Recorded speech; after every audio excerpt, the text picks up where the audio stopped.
Welcome back. We got Aljamain Sterling versus Youssef Zalal at the Apex. Skippable skippable card to begin with. If you got plans, don't cancel them. Go watch the highlights on Instagram or whatever. But the main event is something to look forward to. At least it is kind of like a pseudo #1 title contender type of situation. There's a decent chance there's a winner between Sterling and Zalal. Could fight next for the belt at featherweight. Whenever the Volk versus Evlo fight is gonna happen. But or maybe we also got Diego Lopez versus Steve Garcia.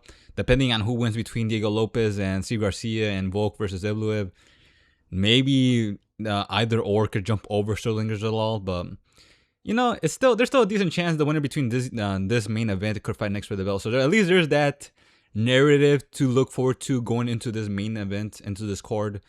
But it's still better than last Saturday's main event in terms of hype, I guess you can say. So there's a little bit of hype for this card.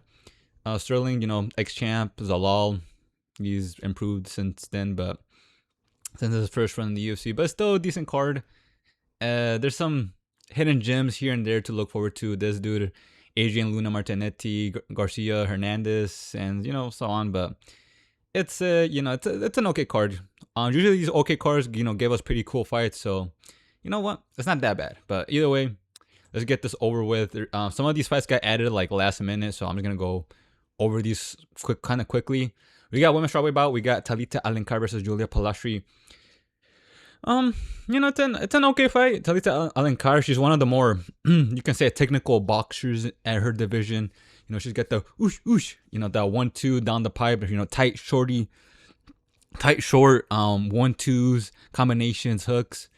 She's the next coming of Ilya at her division, but and she also has some good grappling moments in her fights, but she's still okay. Julia Polastri, she kind of is just more of your generic Muay Thai in the feet, wrestling on the ground type of just your average fighter. That's most of how just fighters are. That's what they do.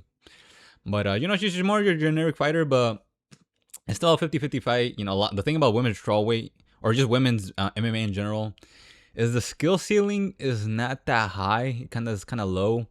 And so what happens is a lot of these fighters, they plateau and because they don't have finishing ability, a lot of these fights just come down to very close decisions. And so both of these girls don't have finishing potential or like high level consistent finishing potential. And so I do think it's going to go to decision. I do lean towards Talita Alencar being the slightly better grappler, the slightly better striker. Julia Polastri, she can make this a very close fight, don't get me wrong. But I'm going to go with Talita. She seems the more fun fighter to look at when she's fighting. More of a dog. So I'm going to go with Talita Alencar winning the first fight on the card. Yeah. Next up, this won't open. Cool. But anyways, we got welterweight bout. We got Max Griffin versus Victor Valenzuela. Interesting matchup. Victor Valenzuela, he lost his Contender Series fight. He lost to a monster in the Contender Series. What's his name? Michael Oliveira. That's someone to look out for. That dude is a scary individual in the UFC. But he's not making his debut. This dude, he lost. Still got signed. Had a decent fight against that guy. Still got brutally KO'd in the second round. But now he's making his debut against Max Griffin, Max Griffin, up there in age, he's now 40. Look, he should be retired, but he's still kind of decent. He still didn't have like horrible performances in the last couple fights. He had an okay fight with Chris Curtis. So it is kind of like, I want to say there's a wash for Victor. I don't think so. I do think Victor's probably gonna go to the decision against Max Griffin, but Victor has some clean combinations. I would say he kind of has slightly better boxing offensively than Chris Curtis. Chris Curtis kind of is more your defensive, what's it called? What is that thing called? The Philly Shield type of defensive counter boxing. Victor Valenzuela, better offensively boxing. So I am going to lean towards him having better moments against Max Griffin. And so I'm going to go with him, decision win. Next up, we got at flyweight bout. We got Filho versus Cody Durden. Interesting matchup. Both these guys are both grapplers. But I do think Filho is a better grappler and that has a more of a submission threat than Cody Durden. Cody Durden, quick turnaround as well. This dude lost to Dumont, that dude, and is like a month away. That fight was, and now he's making a quick turnaround. Interesting.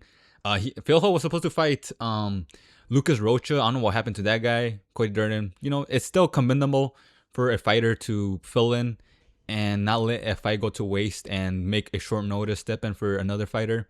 So, that earns respect, but it's still not a smart move totally. I do think even though Filho, I was gonna go with Filho either way, winning against Durden, even he wasn't making short notice, but that itself also does play into effect for this fight.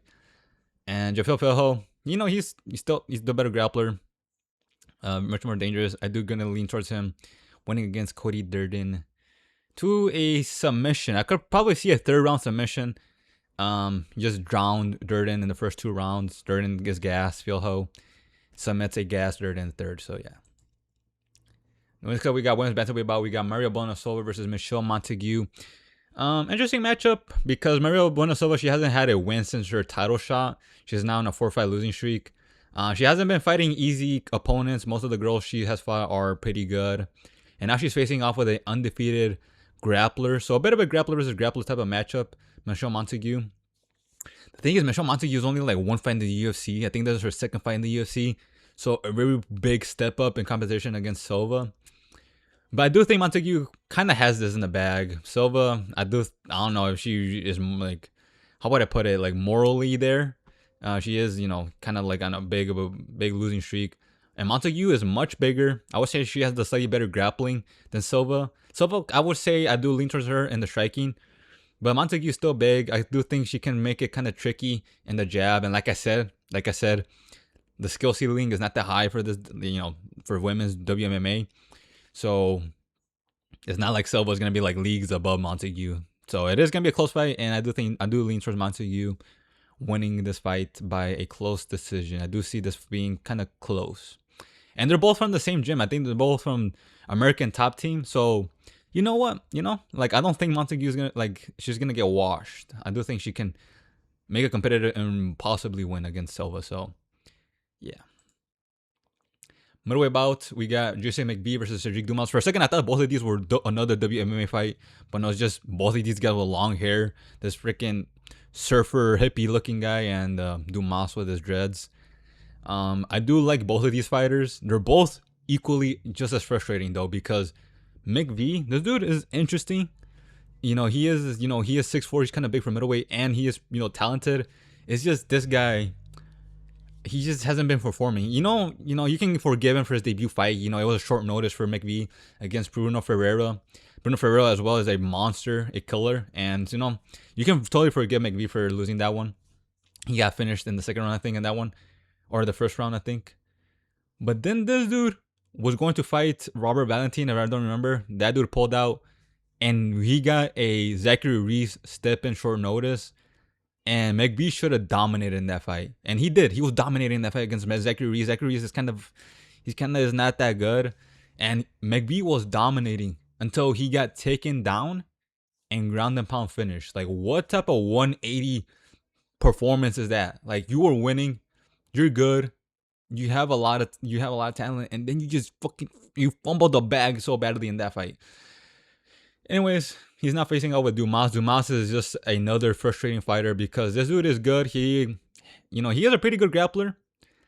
But the thing is, he is just doing a bunch of dumb stuff outside the octagon, outside of training, that takes away from his training. Because I say that because this dude legit, in my opinion, has regressed in skill and just overall performance in the octagon. I do think he was much better, like in 2023, 2024. He legit has gone down, in my opinion, in skill and just straight up, performance ability. And he's pretty one-dimensional. He only has grappling. His striking is pretty on the not that great side. McVey, I'm gonna go with him winning this fight. At least he's locked in, and he has the striking and the grappling. Dumas, he just hasn't been working on much in his skill. So I am going towards McVey winning by decision. No. Finish. If not 2nd round, finish. I do think he could probably hurt Dumas with like a body kick. Dumas goes down and then McVey jumps into like a submission or goes for ground and pound. But yeah, I'm going with 2nd round finish for McVey. Last fight on the prelims, we got at middleweight bout. We got Rodolfo Vieira versus Eric McConico.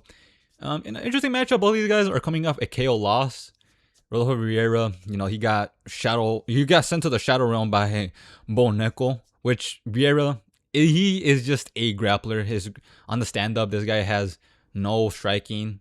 He is kind of a literal punching bag on the feet. So it kind of makes sense why he got sent to the shadow realm by McConico. McConico had the takedown defense to keep the fight on the feet, and so that outcome was makes sense. Eric McConico, he's coming off to a KO loss to what's that dude's name? The Hamzat's main sparring partner, Suzurkaev. And that fight, this is the thing about McConico. McConico, he is physically gifted, very athletic. This guy has KO power, quick, explosive, but he kind of is just a bit of a glass cannon. He can give nasty shots, but he cannot take anything in return at all. He can dish it, but he can't take it. Like I said, a glass cannon. Almost finished Suzurkaev in the first round in that fight, and then Suzurkaev was saved by the bell. He was able to survive. The round ended. Was able to recover, and was able to bring the fight back and chin McConico. I think in the third round, chinned him.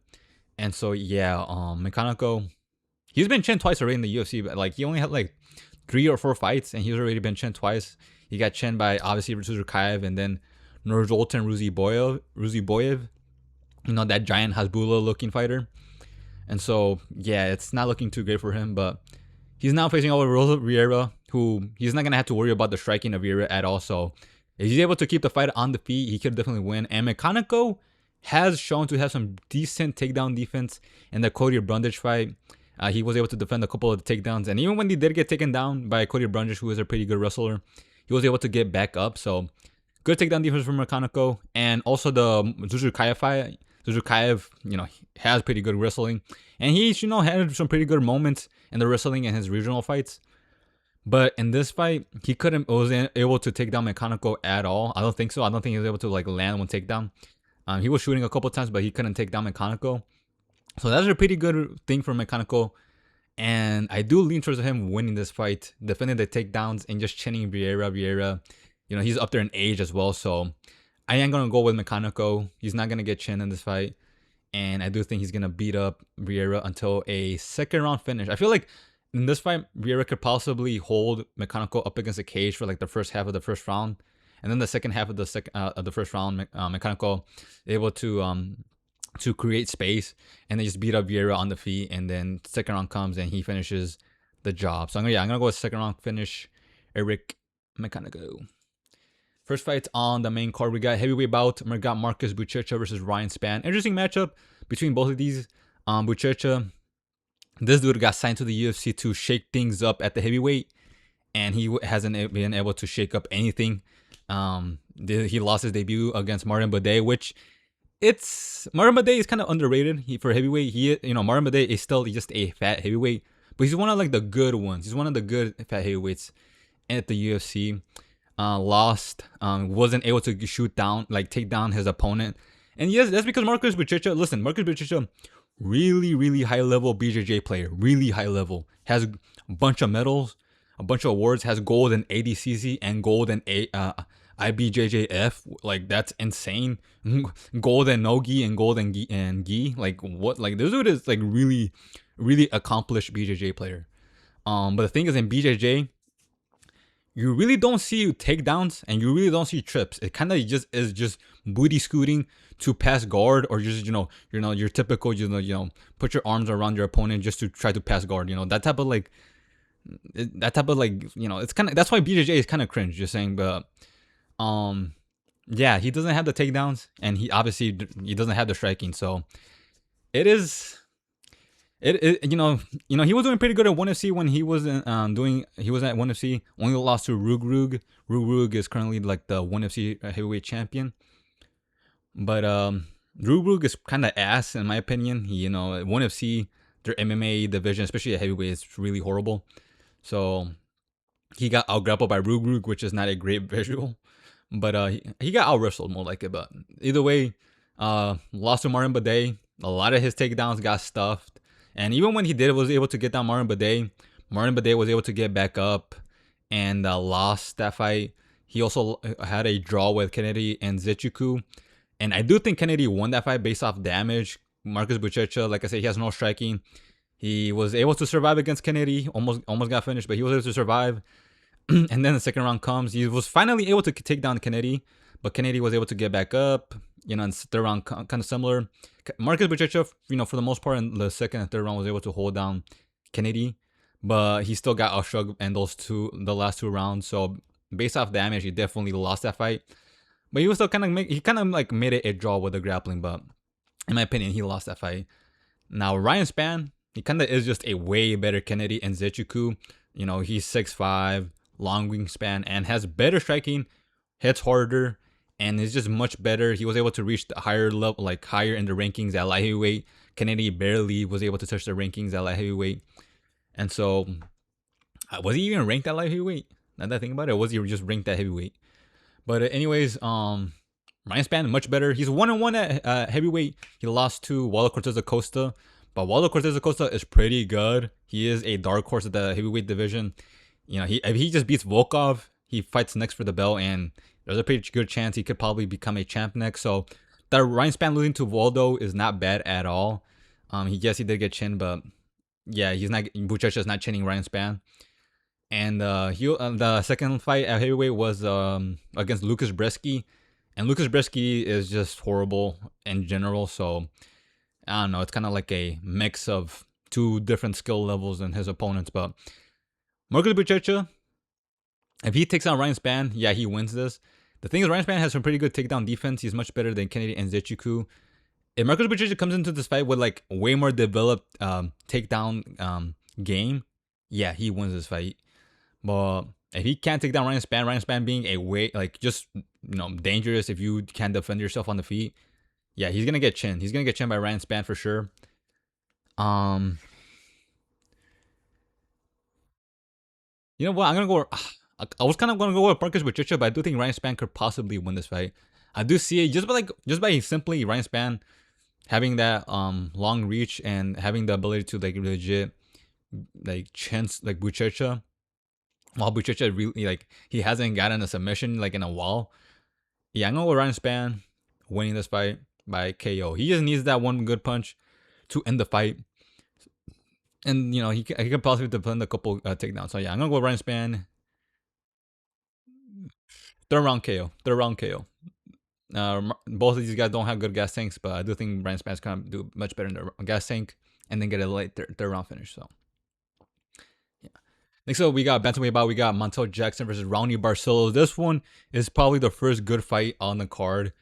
Raoni Barcellos, he's 38 on a 5-fight winning streak, which is really cool, really crazy. And he's now facing off with Montague Jackson. And Raoni Barcellos wins. He's finally gonna be the first time ever being ranked at 38 in the UFC, which is a pretty interesting fact if that happens. And for the storyline, I do want Raoni Barcellos to win this fight. I really do want him. It would be so interesting to have Raoni Barcellos at this stage of his career have a really good run, a Glover Teixeira at bantamweight. So it is really interesting. But I do think Montague Jackson has this fight in the bag. He had a really good fight with Faggy. Montague Jackson was able to defend a lot of takedowns. Did really good in the striking and was able to still get back up against Faggy's grappling. Montague Jackson had a very, very 50-50 fight against Faggy. You could have easily scored it for Montague Jackson to win that fight. Borderline draw between both of those guys. But Montague Jackson, yeah, I don't think he's gonna struggle much with Barcellos grappling, with his striking. He's gonna defend the takedowns, keep it on the feet, and then just strike Barcellos. Montague Jackson is much longer, much taller.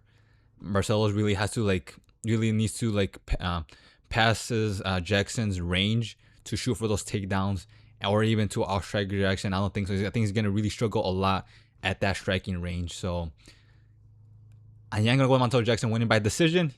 Montague Jackson, decision machine. But yeah, it sucks. I do want Raoni Barcellos to win. Don't get me wrong. I do want him to win, but I just think Montague Jackson just ends his winning streak, which sucks. But yeah, I'm going with Montague Jackson winning. Bantamweight bout, we got David Grant versus Adrian Luna Martinetti. Oh, he's Ecuadorian, so Adrian Luna Martinetti, bro, or whatever. David Grant. Shoot, this one's a good one. I do like this matchup. David Grant, crafty striker. His striking is kind of awkward and not that good, but he has really good understanding of range, timing, hand placement, like where to land the punches. So he has a couple KOs. He has David Grant. In the last couple fights, he is not still looking pretty good. His last fight he did lose to Charles Jourdain, but Charles Jourdain, he's still pretty good. Charles Jourdain had a very close fight with Carl Phillips, which whatever. Adrian Luna, this dude is the winner of the greatest fight of all time on the UFC's YouTube channel of that that one contender series fight with like almost 2 million views. The loser of that fight fought last Saturday against Castaneda and drew with that dude. So yeah, this is the winner of that fight, and yeah, he's making his debut against Davy Grant. Adrian Luna Martinetti, good grappler. Davy Grant has been struggling with the grappling his whole career. He did a really good job against Damian Blackshear. I would say slightly better grappler than Adrian Luna Martinetti. Actually, I don't know. Maybe Adrian Luna Martinetti has some really good grappling. But I do, even if he does take down Davy Grant, I do think Davy Grant could potentially get back up in this fight. And just so that you know, that the Damian Blackshear fight was last year when Davy Grant was 39. He's now 40, so there's not much of a difference between Davy Grant and the Damian Blackshear fight and Davy Grant in this fight. But he did get grappled by Charles Jourdain and submitted. I don't think Adrian Luna or Martinetti is gonna out grapple Davy Grant and submit him. I do think feel like he's gonna probably take him down, but I don't know if he can hold Davy Grant down. If he does, then that's a pretty good thing for Adrian Luna. But on the feet, Adrian Luna Martinetti is kind of hittable. He kind of has not that great head movement. So Davy Grant for sure could just chin Adrian Luna Martinetti.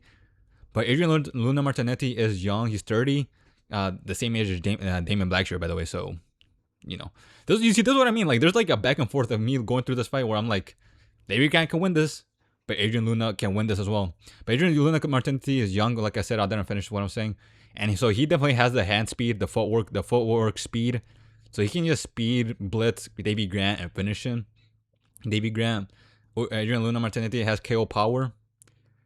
And, Davy Grant, he's been taking damage. He's up there in age now. So, it's just both of these fighters can definitely finish each other is what I'm trying to say. So it's very 50-50 in my opinion. There's not much, I don't know. It's kind of weird, but you know what? I'm going to go with Adrian Luna Martinetti. This is a 50-50. And this is one of those fights where if I pick Davy Grant and I get it wrong, I'm going to feel really stupid. And if I pick Adrian Luna Martinetti and I get it wrong, I'm going to feel very stupid. So it's one of those fights where, it's really hard to pick. You kind of know you want to make a pick for this fight, but yeah, I'm going to go with Adrian Luna Martinetti. I feel like the speed advantage and the fact that he's still young and he's gonna able to wear down Davy Grant this fight for sure. So I'm going to go with Adrian Luna Martinetti. Just wearing down Davy Grant. Davy Grant's still good. It's just, this the passing of the guard, I guess you can say. But yeah, I'm going with Adrian Luna Martinetti winning against Davy Grant. I do really want to go with Davy Grant as well. It's just, I don't know. I just can't. It's just, I'm just going to play it. I don't know. I'm going to go with Adrian Luna Martinetti winning by decision. Or it could be a draw. Just saying. But I'm going to go with the decision. Lightweight bout, we got Rafael Garcia versus Alexander Hernandez. I love this fight. Rafael Garcia, he's coming off a KO win. Alexander Hernandez is coming off a KO win. Both of these guys are dangerous, I guess you can say. Rafael Garcia, actually, never mind. Rafael Garcia is not that dangerous. He is actually kind of a decision machine before the KO win over Jared Gordon. He was going to lose that fight against Jared Gordon as well. If you watch that fight, Rafael Garcia, it kind of is just a slow paced, low output counter boxer. He waits for you to come into range for him to counter you with his striking or his elbows. This dude has some nasty elbows, Rafael Garcia. But if he gets outstruck, he kind of just turns into a wrestler. If you watch his fights, he just starts to implement the wrestling. And Alexander Hernandez's takedown defense is kind of questionable. On the feet, I do lean towards Hernandez. Hernandez in the last couple of fights, he was just turned into a bunny on the feet, just circling around the cage, just really high output. I don't know if this guy is planning to do that for 3 rounds straight whenever he goes into the octagon doing that. But yeah, that's he has definitely been way more active on the feet in his last couple fights. Now he has the KOs, So it's really hard to tell if he's gonna do that for 3 rounds straight. But yeah, I don't know if this goes to decision, if he can keep that up. And I say that because Rafa Garcia in his last fight, I picked Jared Gordon to win that fight. Jared Gordon was destroying Rafa Garcia for 2 rounds straight. He destroyed him, and then Jared Gordon gassed. And then he started exchanging in the pocket with Rafa Garcia, and Rafa Garcia was able to finish him. Was able to win a fight he was losing. He was 2 rounds down in that fight. Jared Gordon, what? You're generally really dumb by doing that. But either way, he legit could have just Youssef Zalal maxed and just run around the cage when he fought Kevin Kattar when he was up 2 rounds.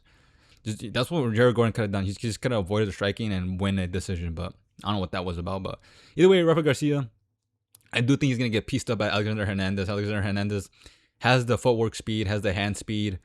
I would say even better striker. Rafa Garcia he is pretty, how would I put it? Predictable, when it comes to his combinations and such. Alexander Hernandez, I do think he's going to win on the feet. But the thing is, like I said, Rafa Garcia kind of turns into a wrestler when he's struggling on the feet. And Hernandez has been taken down here and there, been out grappled. So, interesting fight for both of these fighters. But as long as Alexander Hernandez gets the KO, he doesn't have to struggle with the wrestling. So, there's that. But Garcia has a good chin. I don't see him finishing Hernandez at all. I mean, Hernandez kind of has been chinned a couple times, but that was like way long ago. He's kind of, you can say he has improved his chin, or like recovered into a pretty decent chin from his KO losses long ago. And Garcia, like I said before, the Jared Gordon fight was a decision machine. So I don't see him training Hernandez.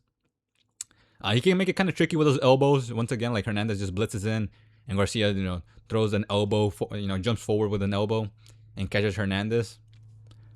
But I'm going to go with Hernandez. I do believe in him. I do think he can win this fight and beat Rafa Garcia with a KO. Give me 2nd round KO. I don't know. I'm being a little bit biased. I'm going to be honest. I do kind of like Alexander Hernandez. But yeah, I'm going to go with him winning against Rafa Garcia. The round KO, I think. Co-main, we got women's bantamweight bout. We got Norma Dumont versus Jocelyn Edwards. This is an okay fight on the feet, kind of even, I would say so. Grappling, I do lean towards Edwards. Edwards, like I said, if you have like that finishing ability, you have a good chance of winning your fight. Jocelyn Edwards had a really good moment in her last fight. She submitted her opponent. Norma Dumont has struggled in the grappling, just saying. And Edwards, she's slightly bigger. I would say she's much better in terms of offensively grappling. Dumont, I do think she's going to get submitted in this fight. Kind of similar to Edwards' last fight. Dumont, she's a good striker. I do lean towards him being the slightly better striker than Edwards. But I do think Edwards is going to be very smart and play it very hard on the grappling in the first round. Just boom. And do take her down and potentially gas out Dumont and then get the submission in the second round. Kind of like I said in her last fight. Land some elbows, land some ground and pound while holding down Dumont. So, yeah, I'm going to go with Jocelyn Edwards subbing Dumont in the second round. If not, get ground and pound, but yeah. Now for the main event, we got Aljamain Sterling versus Youssef Zalal for the way bout. You can kind of say a number 1 title contender. But yeah, Youssef Zalal, this guy, this you can say this is Youssef Zalal 2.0 because this guy has improved a lot since his first run in the UFC. And his first run in the UFC, this dude was pretty one-dimensional. He was just basically just a grappler when he made his first UFC appearances. And his grappling wasn't even that good. He got out-grappled by Damian Blackshear. He got out-grappled by Ilya Topuria. I see a lot of people in like Instagram in the comments talking about how Youssef Zalal had a close fight with Ilya, if not got robbed against Ilya. You gotta be straight up inbred, which I don't doubt that's not true. You gotta be inbred if you think Youssef Zalal had a good fight against Ilya. Ilya's biggest threat in that fight was his own cardio. Ilya was just straight up gas in the third round, but he was never a threat in that fight. The biggest thing is Zalal did in that fight was just hold Ilya in the second round for like over a minute up against the cage, and then land like a half-assed guillotine choke, I think, in the third round, and that's about it. A choke that was never in that never was a threat towards Ilya getting submitted at all. If not, Ilya like had like 4, 5, 6 submission attempts on Zalal in that fight, and he was out striking Zalal, out grappling him, just ragdolling Zalal. I don't understand why people legit think Zalal had a chance, or like legit was put as Ilya in any threat at all in that fight. I don't know. People are just straight up biased, I would say so. But I would even say the Jai Herbert fight was even a bigger threat for Ilya, where he landed a head kick and Ilya had to survive and recover. That was a bigger, tougher fight for Ilya. And also the Max Holloway fight, that one was his toughest fight for Ilya. Oh my goodness, I'm just thinking about Max versus Charles, where Charles just held down Max for like 5 rounds straight for a BMF title fight. We could have had Max Holloway Ilya rematch. Oh my goodness, at lightweight, that would have been so good. Oh my goodness, but either way, we don't get everything we want. Now back to this fight. Youssef Zalal, he's improved a lot since his first run in the UFC, his second appearance in the UFC. His striking has improved.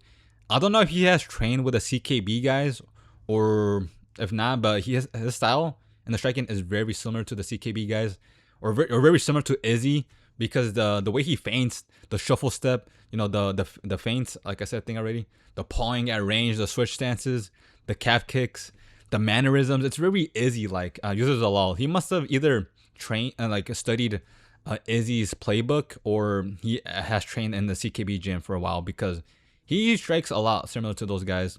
And so yeah, he has improved his striking. Man, get this out of here. He has improved his striking. I don't think you can see it because my camera was in the way, but anyway, he has improved the striking. Had a pretty good performance against Cavalcater in the striking, but I don't know if it's still. You know what?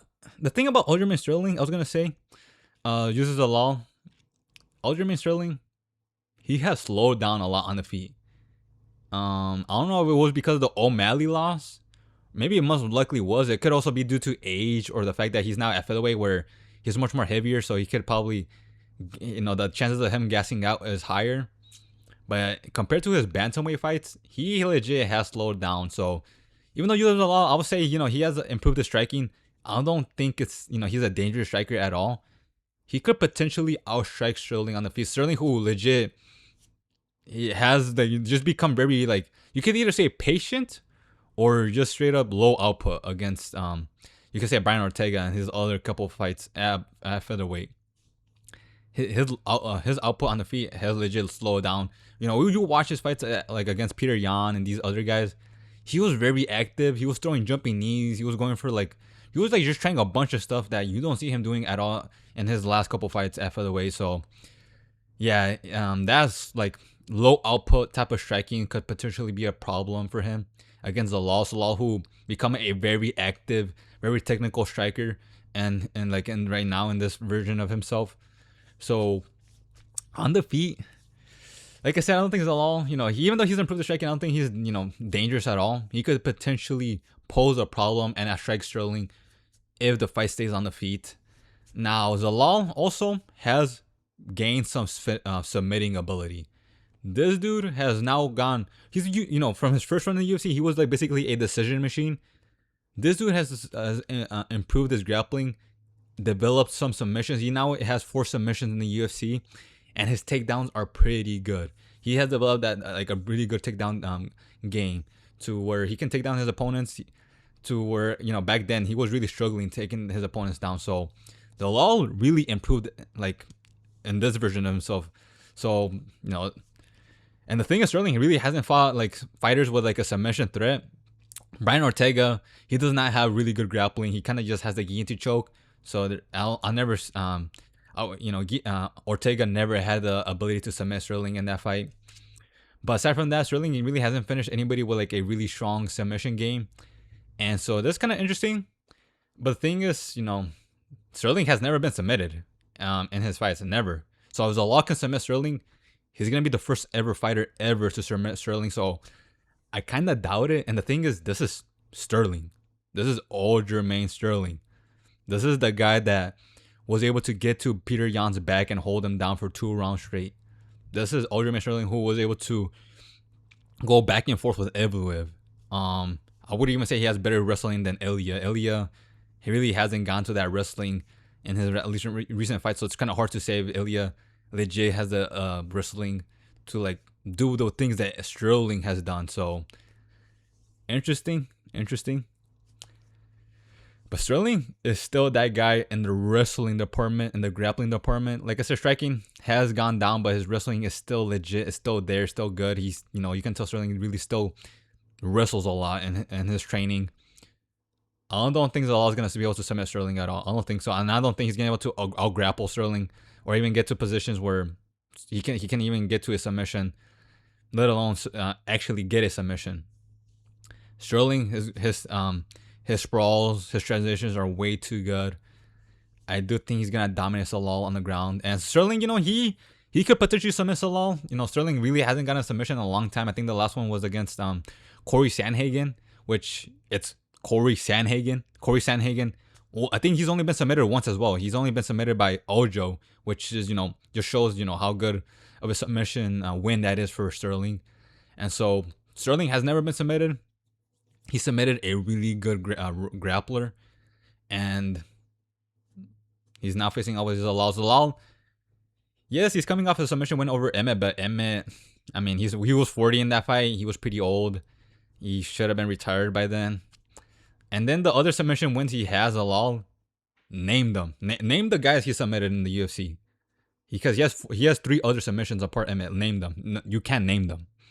So no, I don't think Zalal is going to be able to ragdoll Sterling and submit him. No. On the feet, competitive. Even though Sterling has been pretty like low output, he still kind of, he still brings in that bantamweight skill where he still like has like, you could say the technique, the technicality in terms of like the footwork and like the, keeping the range and stuff. But yeah, Youssef Zalal, he's much taller, same reach, almost same reach, 1 inch apart. But I do lean towards him winning on the striking, but I don't think he's gonna like be able to like dominate Sterling on the feet. But yeah, if the fight stays on the feet, yeah, I'm gonna use Zalal winning. But if Aljamain Sterling goes heavy in the grappling, I don't think he's gonna get caught in a submission or a guillotine choke. Sterling's takedowns are really smart. He understands where to place his head when he's shooting for doubles or singles. He shoots pretty low and not high enough where Zalal could just jump in for a guillotine. Aljamain Sterling, he shoots pretty low, so that means he gets a pretty good leverage as well when taking down his opponents.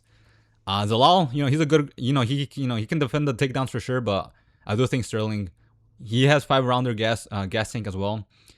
Youssef Zalal, this is his first time in a 5-rounder, so that question is also going to have to be answered for Zalal if he can, if the fight goes into the 4th, into the 5th round, can he keep it up? But I do think Sterling wins this fight. There's, he has the grappling, he has the cardio. I don't think he can get to wash in the striking, even though Zalal has become a pretty good striker. I'm going to go with him winning this fight. I'm going to go with Aljamain Sterling winning against Youssef Zalal. Zalal, his wins kind of are not... They're okay. They're okay in the second run. Even though he's improved a lot, I do think Aljamain Sterling is going to be a little bit too much. And Youssef Zalal is going to use this as a learning experience. But I do think Aljamain Sterling wins this fight. And maybe fights next for the belt. Who knows? But yeah, that's what I'm going to go. I'm going to go with Aljamain Sterling. Either decision, which I do think he could easily win 3 rounds against Zalal in the grappling, or submit Zalal, where Zalal is super gas in the 4th round or in the 5th round, and Sterling gets a submission win. But yeah, I'm going to go with Aljamain Sterling, either decision or late round submission win for the main event of this card. Yeah. So anyways, those are all my picks for tonight. If you think otherwise, let me know down in the comment section below, and tell me why you think differently. I like to read your comments, and thank you guys for watching. Comment, like, and subscribe, and goodbye.